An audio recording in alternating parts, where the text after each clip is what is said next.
അങ്ങനെ നമ്മുടെ ഹരീഷിന് നീതുവിനോട് വല്ലാതെ ദേഷ്യം വന്നിട്ട് നീതുവിനോട് പ്രതികരിക്കുന്നുണ്ട്. ആടി ഞാൻ സീരിയസ് അല്ല, നിൻ്റെ ഫോൺ വിളി കാരണം എനിക്ക് ശല്യമാണെന്നൊക്കെ പറയുന്നുണ്ട്. ആ സമയത്ത് നമ്മുടെ നീതു ആണെങ്കിൽ വല്ലാത്ത സങ്കടം വന്നിട്ട് ഇറങ്ങിപ്പോണുണ്ട്.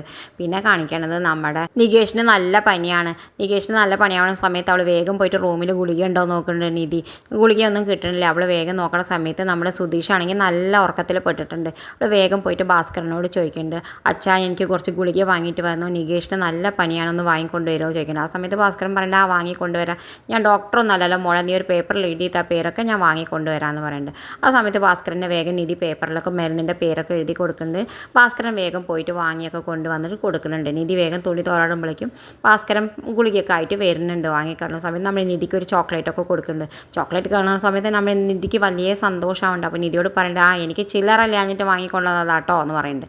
ഓ ആയിക്കോട്ടെ എന്ന് പറയുന്നുണ്ട് നിധി നമ്മളെ. പിന്നെ എന്തായാലും നിധിയോട് പറയുന്നുണ്ട്, ഇങ്ങനെ ഇടയ്ക്കിടയ്ക്കൊന്നും ഗുളിക കഴിക്കാൻ പാടില്ല മോളെ, നമ്മളെ ശരീരം തന്നെ അതോട് ആ രോഗത്തിനോട് പ്രതിരോധിക്കണം, അല്ലാതെ വെറുതെ ഗുളിക കഴിക്കാൻ പാടില്ല. ഓ വല്ലാതെ ആരോഗ്യം നോക്കണ ആളാണല്ലോ നിങ്ങൾ, ഏത് സമയത്തും കള്ളുകുടിയല്ലേ എന്ന് പറയും. ഓ എന്നെ പറ്റിയിട്ട് നീ പറയാറായിട്ടില്ല എന്നൊക്കെ പറഞ്ഞാൽ നമ്മൾ നിധിയോട്. ആ സമയത്ത് ഇവൻ്റെ അമ്മയ്ക്കും ഇങ്ങനെ തന്നെയാണ്, അവിടുന്ന് അവൻ്റെ നാട്ടിൽ നിന്ന് ഇങ്ങോട്ട് വരാൻ 6 ദിവസം പഠിക്കും, അതിൽ 4 ദിവസം പനിയായിരുന്നു, ഞാൻ ഇവിടെ എത്തിപ്പെടുമ്പോഴേക്കും ആകെ പെട്ടു എന്നൊക്കെ പറയുന്നുണ്ട്.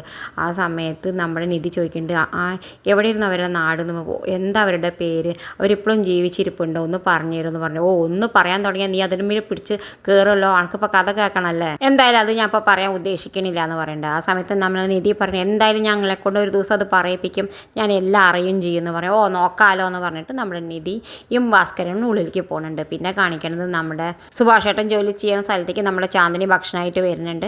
ഭക്ഷണമൊക്കെ ആയി വരുന്ന സമയത്ത് ഇതേപോലെ പതിവ് പോലെ നമ്മുടെ സുഭാഷേട്ടൻ്റെ ബിരിയാണി നമ്മുടെ ചാന്ദിനിക്ക് കൊടുക്കുന്നുണ്ട്. ചാന്ദിനിയുടെ ഭക്ഷണം നമ്മുടെ സുഭാഷേട്ടൻ കഴിക്കുന്നുണ്ട്. എന്നിട്ട് പറയുന്നുണ്ട്, ഇവിടെ നാടൊക്കെ ഇഷ്ടമായി എന്നൊക്കെ ചോദിക്കുന്നുണ്ട്. ചാന്ദിനി പറയുന്നുണ്ട്, ആ നല്ല ഇഷ്ടമായി എന്നൊക്കെ പറഞ്ഞ് അവർ തമ്മിൽ പരസ്പരം അടുക്കുന്നുണ്ട്. പിന്നെ കാണിക്കുന്നത് രാത്രി നമ്മുടെ നിധി നികേഷിനോട് ചോദിക്കുന്നുണ്ട്, എങ്ങനെയുണ്ട് ഇപ്പോൾ പനി കുറവില്ല, ഗുളികയൊക്കെ കഴിച്ചിട്ട് ചോദിക്കുന്നുണ്ട്. ആ ഭേദമുണ്ട് എടുത്തി എന്നൊക്കെ പറയുന്നുണ്ട്.